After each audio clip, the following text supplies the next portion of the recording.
Assalamualaikum warahmatullahi wabarakatuh. Perkenalkan nama saya Mas Dar, NIM D0221. Di sini saya akan melanjutkan tugas etika profesi, melanjutkan menjawab tugas dari etika profesi, yaitu tugas 4. Langsung saja, saya akan membacakan soalnya. Jelaskan pentingnya etika dalam bisnis dan uh, berikan contoh penerapan pada kasus di Indonesia. Jawaban saya sendiri itu adalah etika dalam bisnis itu penting karena membantu perusahaan untuk bertindak dengan jujur, adil, dan bertanggung jawab. Contohnya, sebuah perusahaan di Indonesia bisa memastikan pembayaran kepada uh, pemasoknya dilakukan secara tepat dan dan menghormati hak-hak karyawan. Dan pertanyaan kedua itu, jelaskan pelanggaran etika bisnis yang sering terjadi di Indonesia. Contoh kasus dan menurut saudara sanksi apa yang harus diberikan. Pelanggaran etika bisnis yang sering terjadi di Indonesia termasuk korupsi, penyuapan, pelanggaran lingkungan, dan pelanggaran hak asasi manusia.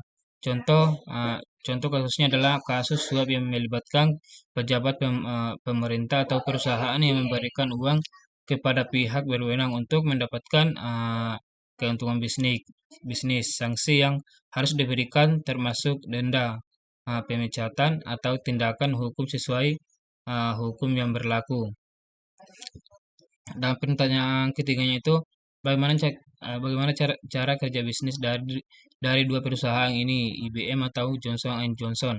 Mengapa kedua perusahaan ini masih dikatakan menggunakan etika bisnis yang baik? IBM dan Johnson Johnson adalah dua perusahaan yang terkenal dengan praktik bisnis yang etik dan baik.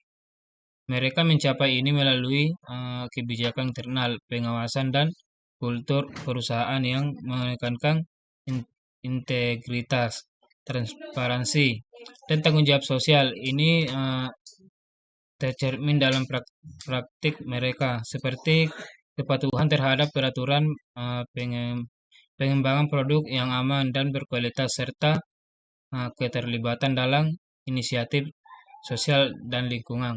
Mungkin itu saja bisa saya jawab. Kalau ada kesalahan, mohon dimaafkan. Terima kasih.